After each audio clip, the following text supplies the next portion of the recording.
Let's explore some of the most devastating fires in American history that led to significant changes in fire safety regulations and practices. From nightclubs to schools, factories to theaters, these tragedies have shaped our understanding of fire prevention and emergency response.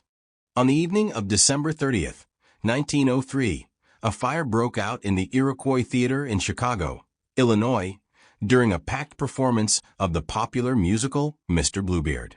The theater, which had been marketed as fireproof, would become the site of one of the deadliest disasters in Chicago's history, claiming the lives of 602 people, most of them women and children. The fire began on the stage, likely due to faulty electrical wiring, and quickly spread to the ceiling. As the flames consumed the theater, thick, suffocating smoke filled the air. The Iroquois Theater was crowded that night with nearly 1,700 people in the audience, and the building was not equipped with the necessary fire safety measures to deal with a disaster of this magnitude. The theater had only one main exit and lacked adequate fire escapes. Many of the doors were either locked or opened inward, making it impossible for the audience to flee in time. The fire spread rapidly through the building, and because of its poor design, the fireproof features of the theater turned out to be inadequate. Instead of offering protection, the theater's design, coupled with the lack of sufficient exits, led to a horrific tragedy. As the flames engulfed the building, many people were trapped. Some perished in the theater from smoke inhalation or burns, while others were crushed in the panic as they tried to flee. Many victims died in the stairwells, while others fell from windows, attempting to escape the smoke and flames. The Iroquois Theater fire was a shocking tragedy that devastated Chicago. The loss of so many innocent lives, especially among families who had come to enjoy a night out, shocked the nation. The fire exposed critical flaws in fire safety regulations and building codes, which were not equipped to prevent such a catastrophe. In the wake of the fire, public outcry led to significant changes in fire safety regulations for theaters and public buildings. New laws required more exits, fireproof materials, and adequate fire escape plans for buildings with large crowds. Fire drills became mandatory, and the standards for building design were overhauled to ensure that future venues were prepared for emergencies. The Iroquois Theater fire marked a turning point in the history of fire safety, and the reforms that followed ensured that such a disaster would never happen again. While the lives lost that night can never be replaced, the changes that resulted from the fire have helped to protect countless lives in public spaces ever since. On the morning of June 15, 1904, a tragic disaster struck in New York City as the General Slocum, a passenger steamship carrying more than 1,300 people, caught fire while traveling along the East River. The passengers, mostly German immigrants and their families, were on an outing to celebrate a church picnic on a day that should have been filled with joy and relaxation. But by the time the fire was over, more than 1,000 people would be dead, making it one of the deadliest maritime disasters in American history. The fire started in the ship's engine room, likely caused by a spark from faulty equipment. However, the fire quickly spread, fueled by the highly flammable materials in the ship's interior, including old, rotting wood and dry paint. Once the flames took hold, panic set in among the passengers, many of whom were trapped below deck with no escape. The General Slocum was woefully underprepared for a disaster like this. The life jackets on board were moldy and rotted, making them useless. The ship lacked adequate firefighting equipment, and the lifeboats were not properly maintained, which made it nearly impossible to evacuate the passengers in time. As the fire spread, many passengers were forced to jump into the river, and some drowned or were burned alive before they could be rescued. The fire claimed the lives of over 1,000 people, with only a small fraction of survivors. The disaster shocked the nation and was felt deeply within the German immigrant community, which had suffered a profound loss. In the aftermath of the General Slocum fire, investigations revealed numerous failures in safety standards, including the ship's lack of proper safety equipment, outdated safety practices, and the negligent maintenance of the vessel. The tragedy exposed the need for stricter regulations in maritime safety and, as a result, led to significant reforms in U.S. maritime laws. Following the disaster, new regulations were introduced to ensure the safety of passengers on ships. These included stricter requirements for life-saving equipment, including properly maintained life jackets and boats, fire drills, and more frequent inspections of ships. The General Slocum fire became a turning point in maritime safety history, and the lessons learned from the tragedy helped to shape modern standards that have protected countless lives in the years since. While the lives lost in the General Slocum fire can never be replaced, the changes that followed ensured that such a disaster would never happen again, saving countless lives and making maritime travel safer for all. On the afternoon of March 25, 1911, a devastating fire broke out at the Triangle Shirtwaist factory in New York City, forever changing the lives of the victims and leaving a lasting mark on labor laws in the United States. The factory, located in a 10-story building in the heart of Manhattan, employed young immigrant women who worked long hours under grueling conditions. What should have been a typical workday became a horrific tragedy. The fire started on the top floors of the building, where hundreds of workers were busy sewing garments. The exact cause of the fire remains uncertain, but within minutes, the flames spread rapidly, consuming the entire floor. The workers, many of them young women, were trapped as the building's exits were locked or blocked. The only fire escape collapsed under the weight of panicked employees, and the elevators were useless in the chaos. With no way to escape, 146 people, mostly young women, some as young as 14, lost their lives. Many died from the flames, while others leapt to their deaths from the building's windows. Their desperate attempts to escape tragically caught on film and photographs that would haunt the nation for years to come. The fire exposed the brutal realities of the industrial era: unsafe working conditions, a complete disregard for worker safety, and a lack of labor rights for the most vulnerable. The victims, primarily young immigrant women, had no voice in the face of factory owners who prioritized profit over human life. In the wake of the tragedy, the public was outraged, and the Triangle Shirtwaist factory fire became a turning point in the labor movement. It sparked massive protests and led to sweeping reforms in workplace safety and labor laws. New York State enacted stricter regulations, including the establishment of fire drills, sprinklers, unlocked doors, and safe exits in factories and other workplaces. The fire also ignited a larger movement for workers' rights, and organizations like the International Ladies Garment Workers Union gained ground in their fight for better working conditions, fair wages, and the protection of labor rights for all. The Triangle Shirtwaist factory fire remains one of the most tragic and influential moments in American labor history. It serves as a powerful reminder of the need for vigilance in protecting workers and the importance of safety in the workplace. The legacy of the fire lives on in the labor laws and protections that continue to safeguard workers today. On the night of November 28, 1942, a tragedy unfolded that would forever change the city of Boston.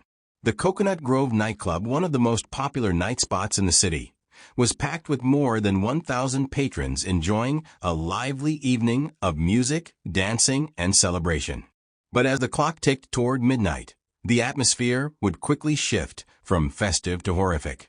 A fire broke out in the nightclub, likely sparked by faulty electrical wiring, though some reports suggest the flames may have started near a decorative palm frond. Within minutes, the fire spread rapidly throughout the building, fueled by the club's flammable decorations and materials. As the smoke and flames filled the air, panic erupted. The Coconut Grove had only one main exit, and as people scrambled to escape, they found themselves trapped inside. The crowded nature of the club, combined with the lack of proper fire safety measures, turned the situation into a nightmare. The club's inadequate exits, locked doors, and lack of fire escapes prevented many from escaping. Some victims were overcome by smoke inhalation, while others were burned alive in the flames or trampled in the rush to flee. When the fire was finally extinguished, the damage was catastrophic. 492 people had perished, making it the deadliest nightclub fire in U.S. history at the time. The loss of so many lives, including young people, families, and beloved community members, was felt deeply across Boston and the nation. It was a tragedy that would haunt the city for years. In the aftermath of the fire, an investigation revealed a chilling lack of fire safety standards in public venues. The Coconut Grove fire exposed the dangers of overcrowding, inadequate exits, and the use of highly flammable materials in places meant to hold large crowds. Public outrage and grief fueled demands for change, leading to major reforms in fire safety laws and building codes. The fire prompted the adoption of new fire safety standards, including mandatory sprinklers in theaters, wider exits, and unlocked doors to allow for easier evacuation. Public safety regulations were dramatically improved, and stricter enforcement of fire codes became a priority in the years following the disaster. The Coconut Grove fire remains a somber reminder of the importance of safety in public spaces. The memory of those who lost their lives that night lives on, and their sacrifice helped to push forward reforms that would save countless lives in the future. Their story is one of tragedy, but also one of hope that change can come from even the darkest of moments. On the hot summer afternoon of July 6, 1944, tragedy struck the world-renowned Ringling Brothers Barnum and Bailey Circus in Hartford, Connecticut, when a fire broke out in the Big Top during a performance. Thousands of spectators had gathered under the tent to enjoy the show, unaware that they were moments away from being trapped in a life-or-death situation. The fire started around 2:30 p.m., possibly from a discarded cigarette or faulty electrical wiring, and quickly spread through the circus tent, which was coated with paraffin wax to make it water-resistant. The highly flammable material turned the tent into a death trap. The flames engulfed the entire tent in a matter of minutes, with a thick cloud of smoke suffocating the air and panic overtaking the crowd. With no time to escape, people rushed to the exits, but the chaos and confusion made it impossible for many to get out. The circus tent was designed to hold more than 8,000 people, but the fire left little time for evacuation. In the stampede, people were trampled, and the few exits were blocked. The fire, fueled by the flammable material and exacerbated by the high winds that day, spread rapidly, cutting off escape routes for the trapped victims. In the end, 168 people lost their lives, and more than 700 others were injured, making it one of the deadliest fires in American history. Among the victims were many children and their families, who had come to see a joyful performance, but instead found themselves in a nightmare. The Ringling Brothers Barnum and Bailey Circus fire sparked a nationwide outcry over fire safety in large public venues. Investigations revealed that the tent lacked adequate fire safety measures, including sprinklers and fire exits, and that the tent's design was woefully inadequate for dealing with an emergency of this magnitude. The tragedy exposed the dangers of overcrowded, temporary structures, and the need for better regulations to protect large crowds. In the aftermath, fire safety standards for circuses and other public venues were dramatically improved. Fire codes were updated to require better fireproofing of tents and temporary structures, and mandatory fire drills and evacuation plans were instituted.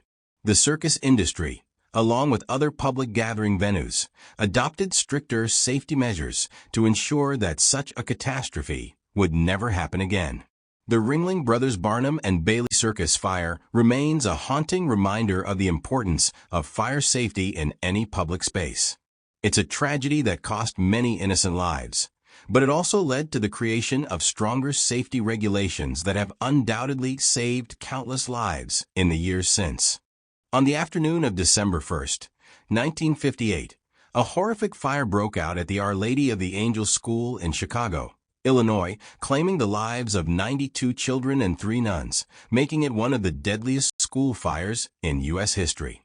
The fire began on the top floor of the building, likely started by an electrical fault. Within minutes, the flames spread rapidly, trapping the children and staff inside. The school, a large brick building with 3 stories, was overcrowded that day, with more than 600 students in attendance. As the fire spread, thick smoke filled the halls and classrooms, making it nearly impossible to see or breathe. The building's fire escape system, which was inadequate and poorly maintained, failed to provide a safe route for escape. Many of the children were trapped in classrooms or hallways, unable to reach the exits as the fire raged around them. The tragedy struck the heart of the community, as many of the victims were from local families. The loss of so many young lives in such a devastating way left the city in shock and grief.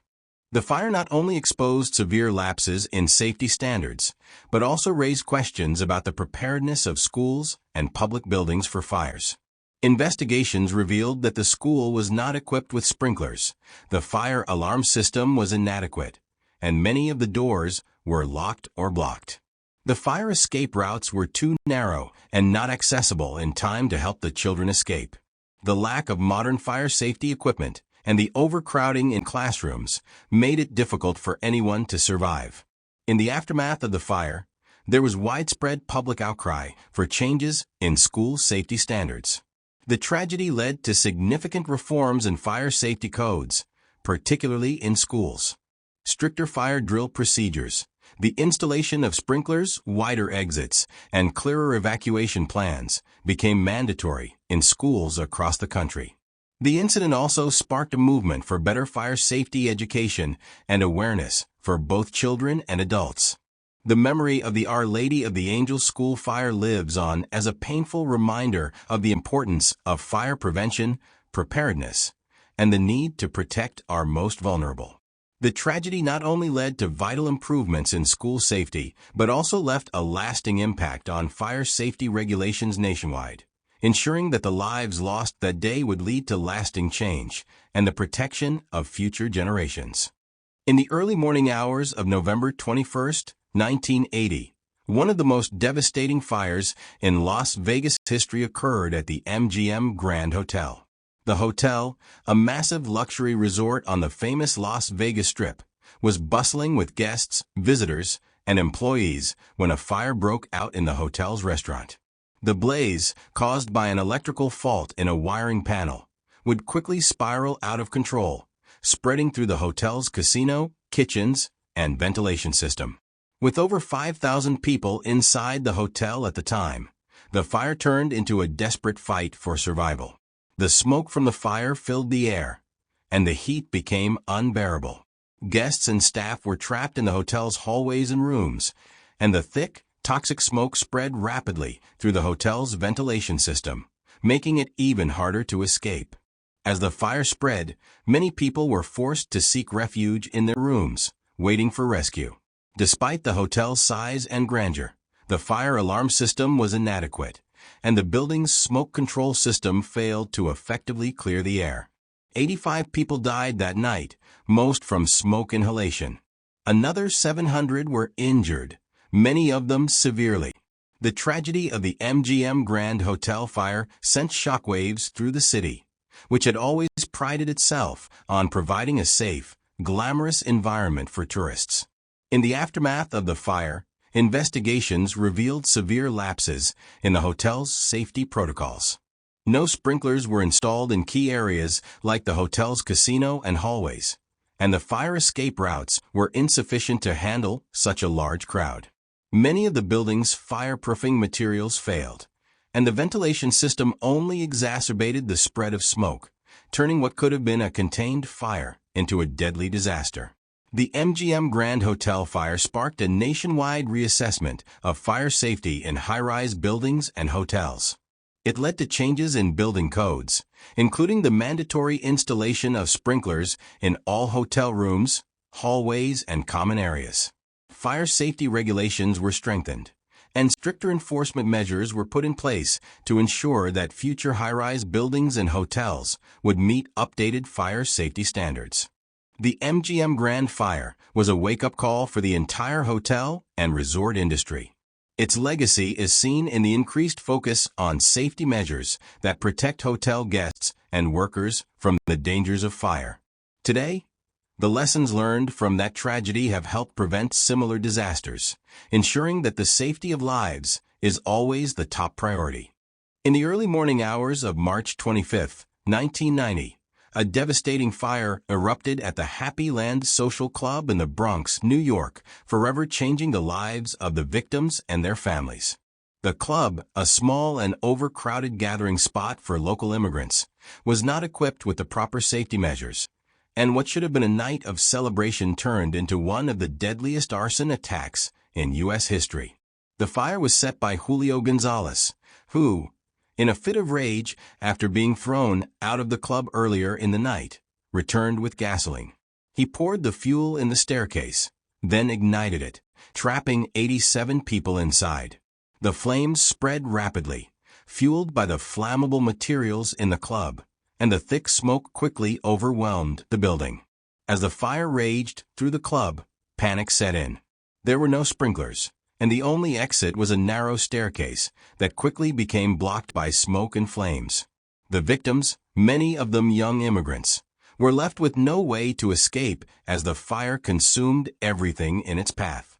In the aftermath, the tragedy left a deep scar on the community.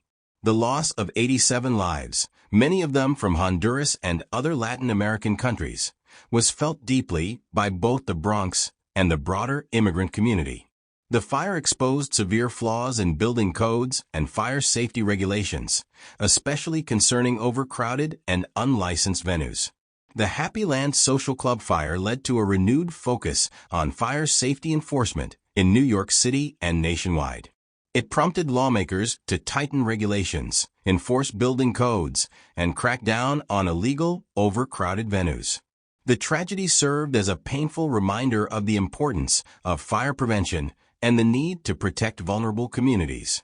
While the victims' families and survivors continue to carry the emotional weight of that night, the Happy Land Social Club fire remains a stark reminder of the cost of neglecting safety and the necessity of vigilance to prevent such a tragedy from ever happening again.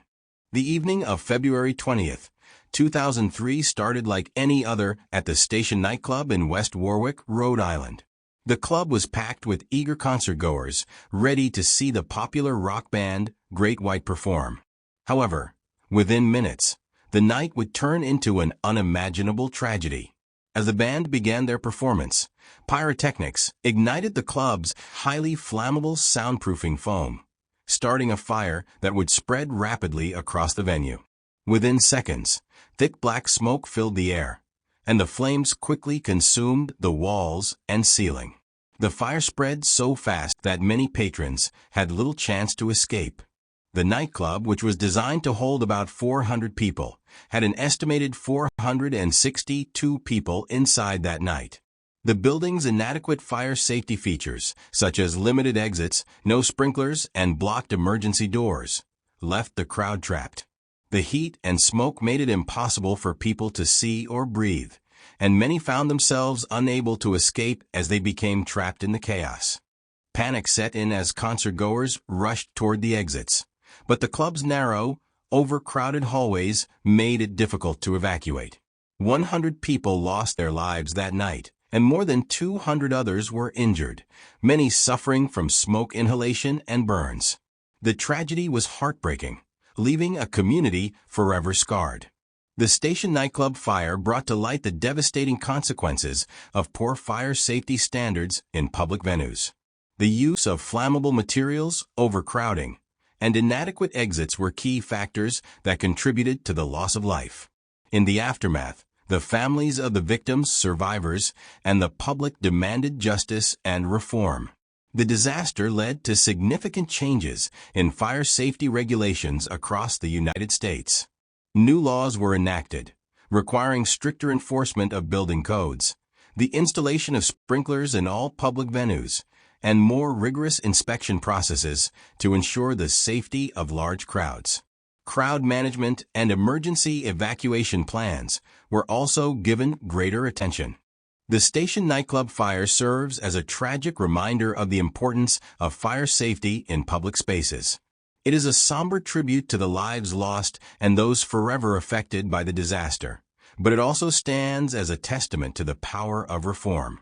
The changes that followed the fire have helped save countless lives and ensured that such a tragedy would never be repeated. On the evening of June 18, 2007, a fire broke out at the Charleston Sofa Superstore, a large furniture store in Charleston, South Carolina. What seemed like an ordinary day at a bustling retail establishment soon turned into one of the deadliest fires in firefighting history. As the flames spread rapidly through the building, 9 brave firefighters would lose their lives while trying to save others. The fire began in the back of the store, where highly flammable materials, such as foam cushions and wooden furniture, caught fire. As the fire grew, it created a dangerous and intense heat, sending thick, suffocating smoke through the building. Despite the store's fire alarms and sprinklers, the structure's outdated design, coupled with inadequate exits, trapped the firefighters inside, unable to escape. The Charleston Fire Department responded quickly, but the fast-spreading fire, combined with poor ventilation, made it impossible to suppress the flames in time. Firefighters battled the blaze in what would soon turn into an overwhelming and tragic situation.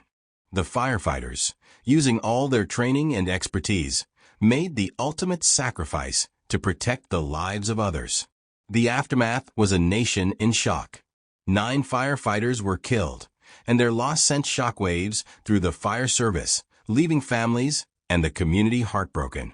The incident was a somber reminder of the dangers these heroes face every day in the line of duty. In the wake of this tragedy, the Charleston Fire Department overhauled its training, emphasizing modern firefighting strategies and techniques. Fire safety regulations were updated, and new standards for firefighting gear and building codes were put in place to prevent future losses. The disaster led to changes in the way emergency services handle fires in large commercial structures and a reevaluation of how best to protect those who risk their lives to protect others. The Charleston Sofa Superstore fire stands as a painful reminder of the cost of courage. The Charleston 9 will never be forgotten, and their sacrifice paved the way for reforms that will save countless lives in the future.